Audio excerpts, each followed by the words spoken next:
We are Epic, Epic Alpha, Bravo, and Delta, and don't you forget Charlie does not exist. My name is acbtheman, and you are listening to Radio Epic. Episode 19, we are finally back after a long hiatus of me moving.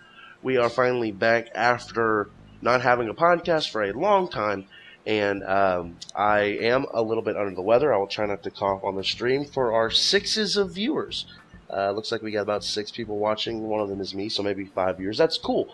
We'll get this going pretty soon, but we are going to talk about Destiny 2 this episode, and guys, when I ask you your name, this will take a little bit longer, but let's go ahead and give our first impressions of Destiny 2 over the first, 2.5, 3 weeks.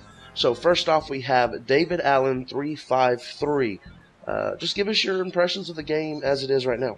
I think it's pretty good. They improved on a lot of the things that were wrong with Destiny 1. You do miss some of the quality of life improvements that came later on in the Destiny 1 universe, like being able to just buy shaders from a kiosk.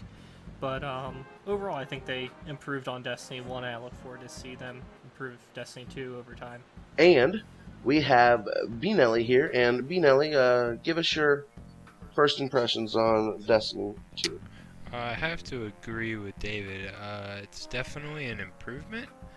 There's some things that are not so great. Shaders, one of them. The sometimes spaghetti code you get in the boss room of the raid, among other places. But for the most part, very good improvement over Destiny 1, and it's a good game, and I like it. Spent way too much time already. Well, I can say that, but the one thing that I probably would say about it is it's vanilla Destiny 2, and that's not an excuse because there are a lot of quality of life things that we are missing, but it is vanilla Destiny 2, so there are still opportunities to, still opportunities to improve. Yeah, so it's awesome game. So the new weapon system, it's different, but it hasn't really affected me like I thought it was going to. So let's just jump on with that. The gameplay, technically a little bit slower with not having a secondary weapon, but having sort of an energy weapon, with not the movement abilities and stuff. So what are your guys' opinions on how the game actually plays? Because it plays very nicely and very well. Yeah, technically as a shooter, just the shooting mechanics and the aiming mechanics are wonderful. I mean, earlier today I was marveling at the fact that I was getting shot from the side, and just from the vibration of my controller I could feel where I was getting shot from. And so just the mechanics of the game are very, very good. I would agree. It's a very I like the slower pace of Crucible in particular, because I always just hated not being the first one to the heavy all the time. Now it's more tactical. You have to think about it more.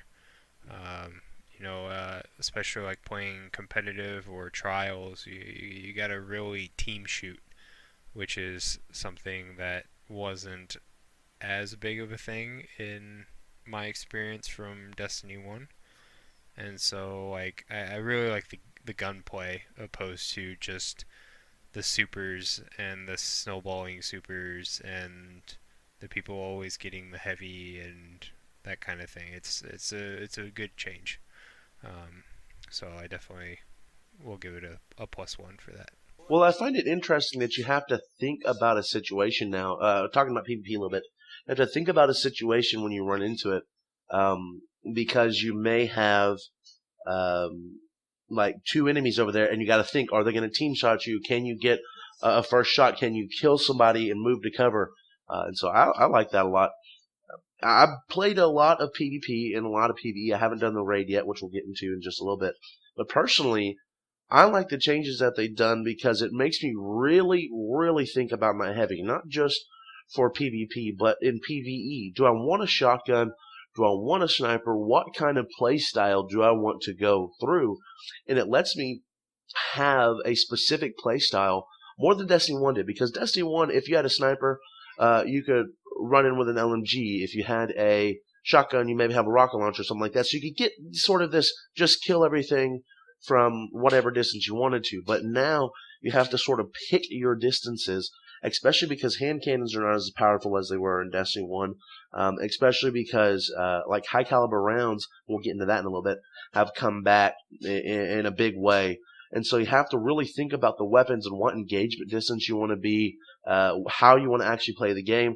The new class abilities are some of my favorite things. I'm running Titan right now, and I'm running Crest of Alphalupi, because when I pop my Titan ability, me and any teammates that are real close to me will get essentially a quarter of the health back. So in PvP especially, if I'm being hit, I can pop around a corner, back up, pop that, and then come out a little bit stronger than the enemy. And so, this game is just amazing. And I'm, sad that we've had to wait this long to talk about it. But it's just a really, really awesome game. I was gonna say, I think the biggest thing that I've just enjoyed about Destiny 2 so far is just like the overall feel of the game itself versus like Destiny 1. Uh, I just I feel more. I mean, until the DLC comes out and I'm like more invested into the second raid that comes and all the story missions or whatever they bring to us. I mean, I've been more invested and wanting to play more now than I did through most of Destiny 2 or Destiny 1, sorry. And I think like just being able to fix a lot of the problems Destiny 1 had, and some of the things that we wanted to be done in Destiny 2 that were done, I think just makes the game itself far better than Destiny 1 was when it finished. And so I'm so glad to be able to play it. Well, do you think that is based on the amount of story they've put in there, the amount of in-game lore? I know a lot of people are complaining about like not having the Grimoire cards and having to actually have the items to see them and all the scannables and stuff. But do you think it's because of the amount of stuff they put into our game?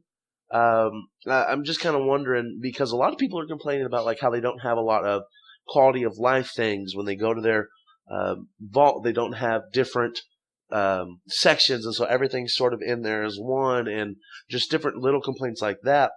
So is it like, why do you want to play this more? What about it? I think for me it's the biggest part's the story. I mean, and like I said, many times I've never played the vanilla Destiny, so I never got the utter crap show that apparently was. But like I said, like even when the beta came out, like the very first mission had way more story in it than like half of Destiny 1, DLCs included. And like for me, I'm a story junkie, so if I'm like got a good story, I'm hooked on it. That's why like what made Halo so good was the story behind it, and like for me, Borderlands, the story behind that and the lore and things like that. Just that's what hooked me into Destiny itself. Like I could care less if my vault when I go to it, is terrible. I don't even use my vault in the game. It's all through, some third-party app. But like that stuff's just minor. Like that stuff can be fixed, but you can't really fix the story and the base principle of the game. If you screw that up, that game is done for me. And so like yeah, the vault can be changed, the way they do PvP, there's game balancing, that kind of stuff. But if you don't have the story there, you don't have that base game, that game is a wash. It's not worth my time or money to buy it. Yeah, and I think it's not just the fact that the story is good, it's how they present the story. Like, they really made it feel like this story was something that's happening in the world, and the world changed as you were going on. So yeah, you had the Red War line, quest line that was pretty linear. This is the steps you're doing, and you can see the world change as you do it. But then while you're doing that, or after you finish it, each planet or moon or whatever has their own adventures, has their own quest line that really tells a story unique to each of the planets. And so it's not just the fact that there's a story, it's that the story isn't just the story is actually part of the world that you're in, which I think adds to the immersion. Well, it helps too that there are characters that you like, and it helps too that honestly there are characters that annoy you. That IO guy Asher. makes me want to not go to IO. I get that that's his character. I get it completely, but it annoys me. Plus, one good thing about this is honestly, you want to destroy Gaul, but you can see sort of his motivation behind it. You don't just get we're the Vex. We're gonna destroy everything. Oh, by the way, spoiler alert! If you haven't played the game, we're gonna talk about it.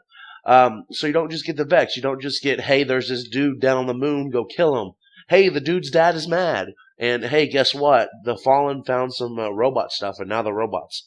I mean, yeah, there was as it got more and more, you saw a little bit of motivation, but they were all just these bad things to kill. And Gaul has a reason he wants this light, and he has other people that start to question his motives and stuff. And so it's just the amount of stuff they put in there to say, hey. Now, the only thing I'm kind of disappointed of is why do we have the farm now? What's the point of the farm? They were like, look, it's the farm. It's the new social space. And now we have the traveler area back on the wall. I mean, I know it's part of the story, but maybe split some of those vendors up so you have to go to the farm. It was just kind of like, I love the story, but it was like, hey, you don't have your light. No, guess what? You have your light again. Oh, let's go to the farm. Yay, the farm's awesome. Oh, yeah, the farm, you don't need it anymore. We're all back to the city. So it's like, but I'm not complaining. That's just a minor thing. But just the amount of story is And the farm itself, you kind of go back to that thing of work. That's something that they can change. You know, it's already there. It's in the game. You know, it'd be kind of like having like the reef again. You know, they can maybe add some story into it. Maybe there's a reason we have to go back there, talk to somebody there. Who knows?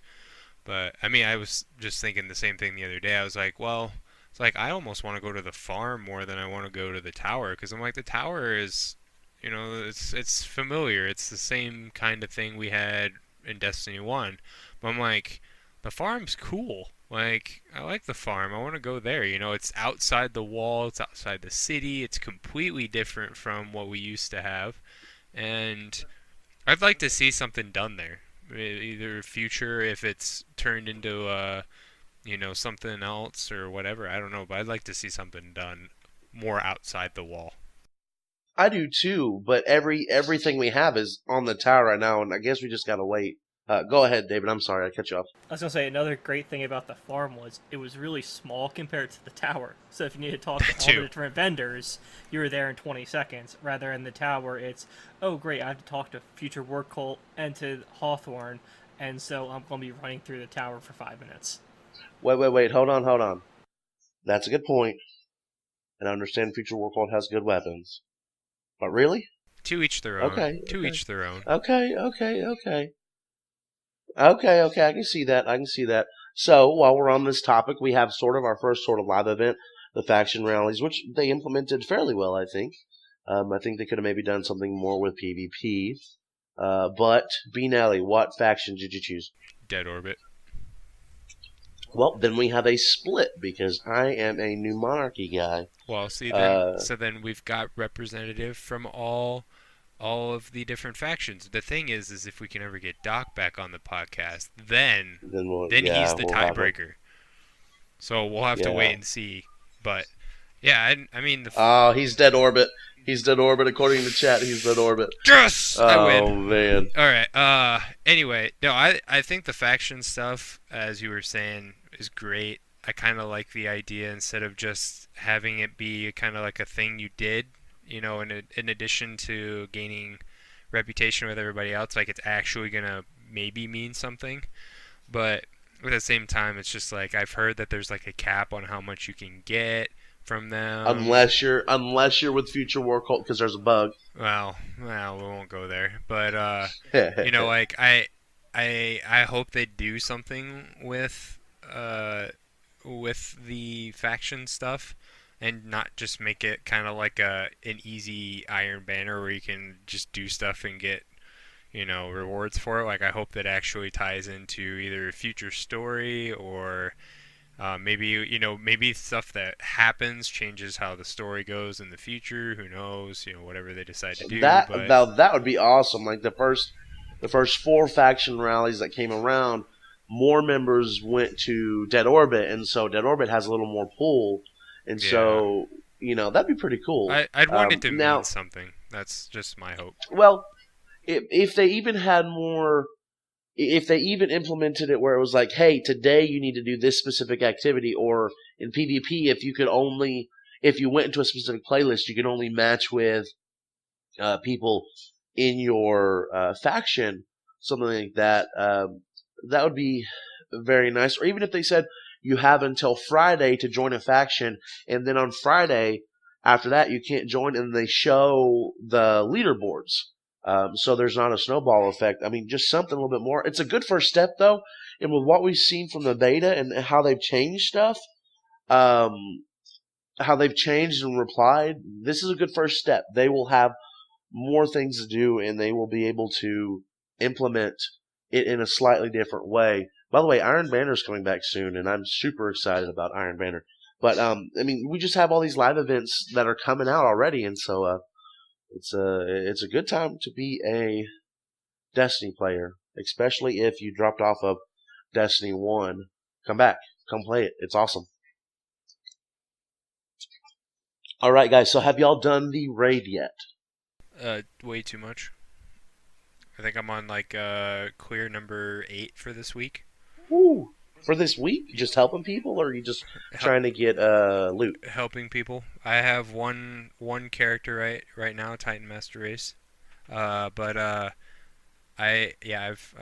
on like number 8 this week, and I really need to get my hunter going. I'm really sick and tired of not getting loot and just seeing empty chests and being hashtag feels bad. David, what about you? Have you touched the raid? A bit. I've been with groups that just kind of got together to try to learn the mechanics some. So I've done the pleasure gardens plenty, and almost beat the gauntlet, but haven't had a chance to actually finish it. I've only spent probably 3 hours in the raid, so There we go. Goal for the week: get you two through the raid. And I haven't like I've seen videos, I've heard talk about it. I literally have not stepped foot in the raid. I'm 383, so 382, something like that. So or 282, excuse me. I don't know 3. I'm 282. So I'm decent enough level. But so I guess bnelly, you're the one who can tell us, how does this compare to the Destiny 1 raids? Is it a good logical step to say, hey, this is something different? Is it a step back compared to the other raids? Uh, what is your overall consensus? Is it worthy to be the first Destiny 2 raid, or should they have done something different? I think yes, it is definitely a worthy successor to the Destiny 1 raids. Um, the biggest difference that I've noticed playing it as many times as I've had so far is that it's not necessarily, it's very technical and very precise on time. It's kind of like Axis last second phase, Oh, okay, okay. but not to that extent. Well, it kind of isn't, I guess. There are parts of the raid where you have to be very quick. You have to know what you're doing. You have to call out communication. But the mechanics of the raid itself are not overly complicated, except maybe the final boss one.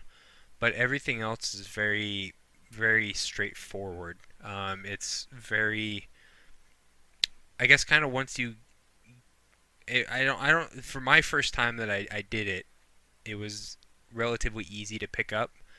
Granted, I'm a very experienced raider. I've been through plenty of raids. Um, Helps, I Sherpa, that kind of stuff. But I did the raid for the first time like a week and a half after it came out because I was gone. Um, and it was very easy to pick up, but I can definitely see where a team that's uncoordinated or maybe isn't full of strong players would have a tough time. It's very, like I said, communication's a big thing, and the teamwork is very, very crucial to the raid itself.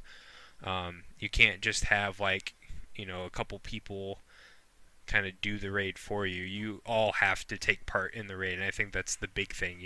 Like there's like only really one instance in, so like, let's say normal Wrath of the Machine, that everybody kind of had to be involved, and that was mostly with the siege engine. But like in this one, you are involved in every single piece of the raid. Like there isn't really much room for just like one or two guys to carry you through it.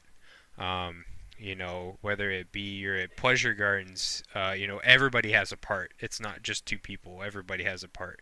Um, you Not like know, Dark Below, where you have one person who can do the raid for the yeah, entire group. yeah. I mean, I'm sure at some point it might come to that once it's been out for a while, and we're higher light and all that stuff, or whatever it is, or power, excuse me. Um, but right now, currently as it sits, it's very team oriented, and I like that because I was kind of always sick and tired of, like Wrath of the Machine. If one person goes down, or two people go down, or three people go down, you could basically have the other people pick up the slack relatively easy. But if you go down, one person goes down, it's like you're basically like, okay, nobody else can die, otherwise we all wipe. Um, and with the revive system now as it is, you only get one revive per person. Um, it makes it even more difficult because you can't just keep going. You have to hold your own, essentially. And so yeah, it's definitely a whole lot better. I love it. I Besides not being able to get loot all the time, I have pretty much enjoyed almost every run, except for the two I did a couple of nights ago that took like 4 hours apiece. Um, but yeah, every run's been great. And like I said, it's definitely a good successor for um, Destiny 1 raids. Okay, so I see something here in chat. Wade is talking about how the raid is not very rewarding. So can you tell us a little bit about that, like how the system works and why people are complaining about, I guess, the drops and stuff? Um, I guess, I mean, like I said, I've done the raid. So essentially, I mean, I've done it all these times, but I've only done it twice to get loot, which was last week and Tuesday night of this last week. So basically, the last two resets. Um, I have gotten almost all of the weapons, but I've only gotten two pieces of armor. Um, and I And so mean, what's this with keys and underbelly and stuff like that? so this raid, you don't. So like every raid in Destiny 1, it was you beat a boss, you get a chest, you get rewards, then you go to the next boss and rinse and repeat. It was always like two or three cycles of that. With this one, you can actually do the entire raid and not get the rewards chests as much. So I guess what it is basically you do an encounter, you get a chest that can drop loot, but the the real chest that you want to go find, kind of like Wrath of the Machine, had the chests in the offsides. There was like the hidden chest. There's ones like that in this raid, and so you actually have to go find them. And now there's maps and easy ways to find everything.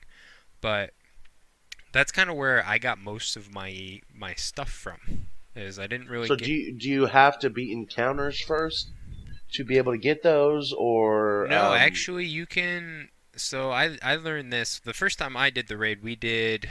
There's like one section where you can go to every different spot and you have to do a little bit of like an unlocking process. But the second time, or the next several times after that, you can actually not even do that main lobby area, the Castellum. You don't even have to do that. You can go through the underbelly of the ship, get all the chests that you have keys for, and you can go to each section of the raid without going to the Castellum at all, which is it's both kind of cool and kind of it's different, but it's also kind of a wash because it's like you should at least have to go to the Castellum first and then maybe go to the rest. You can go through the underbelly, but the fact that you can go to the underbelly first before you even start the raid, I mean, there's pros and cons to it. Like you can go do it if you're just somebody has keys and you want to get them their loot, you can do that, or you can do the raid and then do it. It has its pros and cons, but it's kind of I don't know. I'm not sure exactly how I feel on it so far, Well, but I guess from what I'm hearing is it will allow people to go get loot if your fire team plays the raid or plays through part of it, and then they quits and won't go down. Like they're like, we don't want to get the keys right now or the chest right now. It'll allow you to use keys that you've gotten from beating encounters without having a full fire team, is what it sounds like. So it sounds like you can go get your loot and make sure you get your loot. It's very odd to me that not every encounter is like guaranteeing loot. well, I mean, But I guess like I go said, ahead. there is a chest after each encounter that you get, like just like every other raid. But like with the encounters, I'm not entirely sure because I've only had a couple of experiences getting loot from those. But the only encounters that I've finished, it didn't seem like I was guaranteed like an arm drop or a helmet drop or anything like that. Like it was just kind of random what I would get.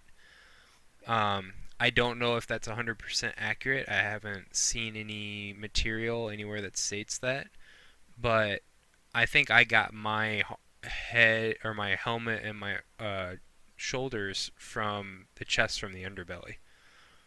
So I don't know if they've split the drops to where like the weapons drop, during the encounters and then everything else is underbelly or what how that's split up.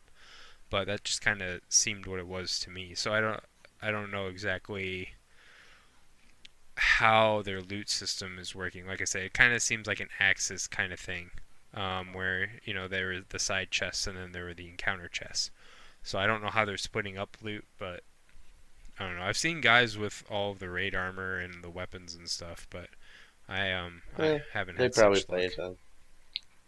Okay, so all right. Well, just make sure you go into the raid with a fire team, and then make sure you go get the underbelly chest to get everything, is what I'm hearing. But one thing that we've kind of not touched on is the how clans are integrated and how you will get raid gear, you will get trials gear, you will get better gear for your clan doing things this week. And I think I actually need to log on and go get a trials engram from Hawthorne because my at least two people played together in my clan and went flawless on trials. So, what are your thoughts on the how they've integrated that? Is it fair to get raid gear if you have not done the raid? Is it fair to get trials gear if you have not done the trials? Um, do you like the system? I thoroughly enjoy it, but what are y'all's guys' thoughts? What are your thoughts? So I think that system is better suited for smaller clans. Where like if you have a clan of 20 people, maybe not everyone can finish the raid every week, but you can still get rewards. However, they didn't do a lot of balancing because for the epic clans, we're huge, and so we're reaching max clan level on all of our clans within a day, and we're getting all of the engrams without even trying. And so, I mean, I like it because I get free loot, but I kind of feel like it's a little too easy. But would you want it to scale up though? Would you want to say a small clan of 20 are able to get it faster? But then, like, because we have almost 100 people, we have to have like three raid clears. I mean, how fair would that be to say, hey, you're bigger, so you have to do more? Uh, Maybe if they incentivize it and say the bigger your clan is, the more you have to do, but you get like two raid drops instead of one. Uh, oh no, I like it because, like I said, I haven't touched the raid, and I got an engram for someone on my clan beating the raid, which was very nice. Well, I Um, was gonna clarify that it's not necessarily you get raid loot. You get loot because of somebody finishing the right, but raid. you can get raid loot. You can, like, I got a Trials pulse rifle, That's my favorite PvE pulse rifle. And I mean, you can. You're not necessarily Yeah, guaranteed it's it. not You a are correct, guaranteed. Yeah. but you can. And so I really, really enjoy that. And by the way, um, there's supposed to be a hot fix tomorrow, so or Monday or Tuesday. So be ready. I think there's going to be some downtime, but those engrams they've been dropping at 10 light. Apparently, that's a mistake. Apparently, they're supposed to drop. Um, I'm not sure if they're supposed to drop at the 265 cap or if they're supposed to drop around where you are, but those engrams are not supposed to drop at only 10 light. So we're going to fix that. But it's nice for me because like I haven't played Trials yet, haven't played the raid yet, so I could just get hey, I'm gonna get some gear to level up. Especially I just started a new teaching position, and so for me I can't play as often as I would like, and so it's good for me. But I can see how like we get essentially everything except the uh, Trials of the Nine engram by like Wednesday night. As somebody who's gotten like the alpha squad, their raid completion, and I've done the nightfall completion too this week for them, and like I kind of like being able to help people get stuff, um, because I mean I went through a lot of work to get those for people, um, and it's kind of nice to help reward some, especially like for you ACB, where you don't have a lot of time. Maybe you can't do a raid as often as I can. Um, About one time a week, I maybe uh, have time to do a raid right now, which is so fine. I like it, yeah, but I mean I don't mind. I mean I if I do the raid to get that raid Ingram, I'm gonna get a whole lot more out of it than say you are with your one Ingram. But I don't think it's a bad thing. I mean, it's kind of nice to, and I can understand where like smaller groups, because I have some friends that actually are in a very small clan of like 15 people, and they're struggling to like finish the nightfall and finish the raid and stuff, and I've been helping them try and do that. Um, so I mean, it is a struggle for small clans to get those done. Um, and so for them, it'll help them, uh, you know, get more power and get better gear and things like that. If you get somebody that finishes the raid, or does trials or the nightfall or whatever it is. Um, but I mean, for somebody, in a clan as big as ours, I don't think it's as necessary. But I mean, I suck at trials, so it's kind of nice to get rewarded. Well, not rewarded, but to get something because somebody in my clan did so. I mean, it's kind of like all for the clan in a way too, because that person, the 3 or 4 individuals that get the night or get the trial stuff, they're gonna probably get more than I am. So, I well, mean, yeah, I'm because okay with they're going to that. get 3 or 4 drops Yeah, along the way. I'm definitely okay with that happening. And it's just nice that I get a little something out of it. So I don't think it's too bad. Um, but yeah, it can go a lot of different ways, I think. Okay. Now, I said before we started I didn't have a rant, but hey, acbtheman has a rant here. Okay, hold on. Let Why? me get the Hold on, popcorn. hold on. Why are there weapons and armor from D1 and D2 if they specifically said it's a clean slate, nothing is coming forward?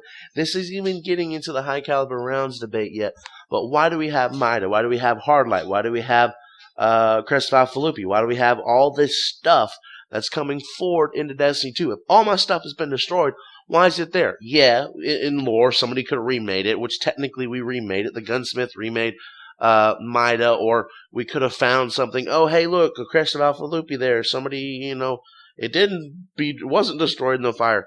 But why is there stuff from Destiny 1 that was there in vanilla Destiny 1 over 3 years? Now, it's different. It plays differently. It fits. They have moved it into D2 mostly in a way that makes sense. But why is it there? It really, really annoys me. And this is pretty much my only major complaint right now. is I have stuff that I had before, and I want all new stuff. If you're going to tell me I have to get all new stuff, give me all new stuff. And Doc, I will question the Mida. Why is back? Why not just have the mini tool? Why not just have the mini tool as a tribute? Why is it back? Okay, rant over. I understand why they did it for the story, how for Mida specifically, how they had it rebuilding, but for the other exotics that don't really have a story behind rebuilding them, it just doesn't make sense. I think their logic was, well, we think that this exotic, maybe with a tweak to its perks, fits into our sandbox well and can help us with our balance, and people like it. So rather than just having people complain that, oh, they made something identical to the crest of Alpha Lupe, they just changed the model in the game, they just brought it back. I think that was their thinking, but at the same time, it's weird because they made a big deal about how we're losing everything, starting over, and then like, oh yeah, by the way, you get Mida and Hardlight and Alpha Lupe and Starfire Protocol back. Well, if it was like even, and I know you just said that, but for me personally, if it was Crest of Beta Loopy, hey, it does almost the same thing because Crest of Alpha Loopy is different now because it does that heal post or heal pulse or whatever. You'd be like, oh, it's slightly different now. I would prefer that personally, and I know a lot of people wouldn't, but I would prefer that over, hey, it's back. Now, I use Crest of Alpha Loopy because of the new thing it does, but you know what? It is vanilla, and I know we're going to add a ton more stuff, and we'll probably see some more things come back. It's just a non-choice to me, I guess. And I guess when you step into it a little bit, Mida is only really good in PvP because of its perk sets and high cal rounds. If high caliber rounds didn't do so much, in my opinion, then you could have other scouts and other things compete with it. But it's weird to see a D1 gun back on top. Do y'all want to even talk about that, or? Well, to delve into that a little bit, I think the reason Mida is back is because of the enhanced gunplay and team shooting in Destiny 2 as opposed to Destiny 1. There were better guns other than Mida in Destiny 1 that served the same purpose. But now, since we're focused on the gunplay and being able to team shoot, during trials and competitive and things like that, I think that's the reason why Mida did make a comeback and is the prominent and dominant primary kinetic weapon to use. And as somebody who has played too much trials, it's getting very annoying to play against. I wish and I hope that they will balance that, because it gets very aggravating to play against it right now. I wish there was something different to play or use. Well, personally, go ahead. I mean, the thing is, I don't think Mida is really overpowered by itself. I just think that it's a good gun. It encourages you to play like they want you to play in Destiny 2. And on top of that, a lot of these maps are set up where you're playing these long-range engagements, and they've tailored the effective ranges of these weapons where a lot of your engagements are in prime scout rifle range, unless you're being very aggressive. And so obviously it's going to fall to scout rifles, and the top tier scout rifle right now is Mida and maybe Nameless Midnight. But Nameless Midnight, the thing about okay, so with Mida you have radar's always up, you move faster, and you have high caliber rounds. Mida should be move faster and have radar. Yes, that's still going to be on the top. Yes, that's going to be better to be able to have to move faster at a longer distance to maybe get out of the way. But that high caliber rounds is really where I'm seeing a lot of the complaining, because you get shot by Mida and it really shakes your screen. And now, for me personally, I have turned off Rumble. It helps me a little bit. It just helps me stay a little bit more focused in my gunfights. But if somebody hits me with high cal rounds, it doesn't matter if I've turned off rumble. It still feels like I've got rumble or something on there affecting me because my kick is just so out of the way. And I'm like, this gun doesn't.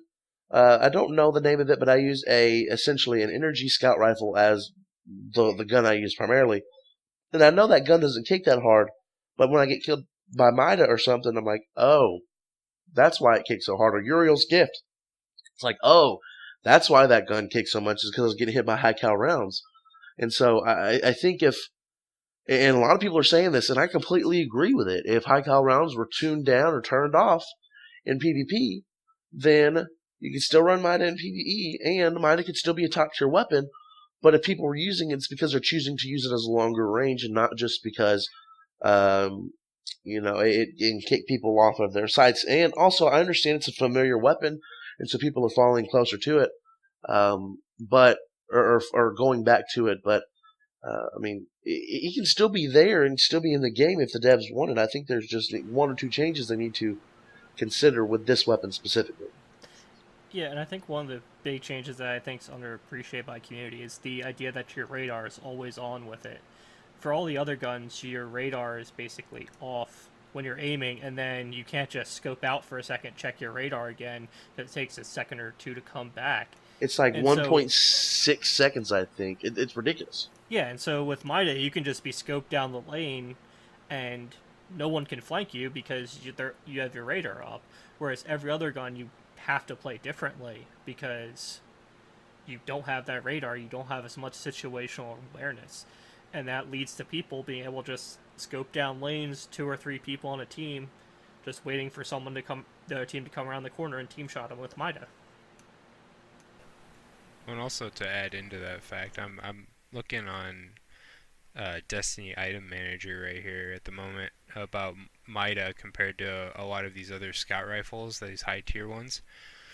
I think the biggest thing that I'm noticing, besides just the slightly better base stats, the aim assistance on Mida is at 100%. So that I think that's why a lot of people are using it, is because it's super easy to use. And it doesn't require, like, I was just looking between the Mida and the Nameless Midnight, which I have both of. And yeah, like the Mida is better in every faction except for like one spot. But yeah, the aim assistance on the Mida is 100, while the aim assistance on Nameless Midnight was only like 75 or 80.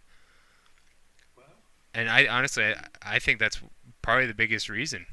It's super easy to use and super reliable. Well, and I don't want them to nerf it into the ground. I don't want it to get the Thorn treatment. Now Thorn did need to be taken down a peg, but maybe not that much. Anyways, I don't think it needs the Thorn treatment, but they maybe could look at some of those stats, and I bet they will. It's going to take a little bit. Yeah, and I have all the scout rifles I have in my inventory. There are only, from what I have here, there are only 3 scout rifles that have over 80%. Or there's only 2 scout rifles that I have that are over 80%. One of them is Mida at 100, and then the other is the Skyburner's Oath at 80. Everything else is in anywhere between 75 or lower. So why don't they bring Mida down in line to help? I don't know. I think they should. I mean, that would honestly make it not necessarily the best choice to use, but definitely would bring it and tone it down to a level where it's not overpowering and overbearing. Not overpowering, just overbearing. Because they have, I mean, there's really no equal right now to Mida. At that range, especially. Yeah, like if you are not running Mida in trials, you're probably gonna get wrecked. And which is sad to say, but I think if they just toned down the aim assistance a little bit more and made that kind of its crutch, but yeah, maybe it's got good range, good impact, reload speed, the handling, the stuff. But if the aim assistance, you have to pace your shots. Yeah, if the aim assistance was a little worse, made it not as easy to shoot somebody, I think that would I would think that would bring it in line and make it a little less overbearing. Still good, just not like you have to have this, otherwise you're not gonna win. And with team shots, the thing can still kill very quickly. I mean, most guns will kill very quickly with team shotting. And so, I mean, I don't know. It's there. It's not the worst thing in the world, but yeah, and yeah, I play a lot of the casual PvP or whatever you want to call it, or whatever it's called, but I don't see it a lot there. Well, guys, you have any other quick topics about Destiny 2 before we sort of move in, or sort of end this podcast and move into the ending? Not at the moment. Kind of waiting to see what they do with factions at the end of this week. Yeah. I'm also interested to see what they're going to be doing with Iron Banner, which is that next week or the following week? I think it's the following week because they want to announce who won and then give us a week, I think. Yeah. We could go on a rant about shaders, but I think that's been burned to death. Yeah, it's been talked to death. I mean, yeah, you're going to get a bunch of shaders, and yeah, it's crappy that they go away. But anyways, well, to everyone watching this live, all 5 of you remaining now, thank you for watching this, and this is very fun. But my name is acbtheman. acbtheman, pretty much any social media site. If you need to find us, we are playing Epic, the100.io/groups/1412. All the information about joining Epic and all that stuff is on there. Anything you guys want to pimp out right now? All right, well, I'm going to pimp out one more thing then. So also on Sundays on this same channel, we're going to start the Sam Sunday PvP stuff, the slightly above mediocre, coming back. Since it works slightly differently now and we don't have private games, and it's 4 people, I and some other leaders in PvP will pull people in, do 4 or 5 games with them, talk about how the games went, what you could have done better, and I'm going to be streaming on this channel that stuff. So when you look for the signups, you will see, hey, I'm going to stream, but we're literally just going to talk about PvP. We're going to play a game, back out, talk what happened, say what went good, say what went bad, and do that over, and just make sure we can all grow in PvP if we want to as a community. Guys, I think I better log off. We only have 1 laptop charger right now, and my wife has been waiting more than patiently for the charger. So for anyone listening, thank you for listening, and I think that is Radio Epic episode 19. See you next week.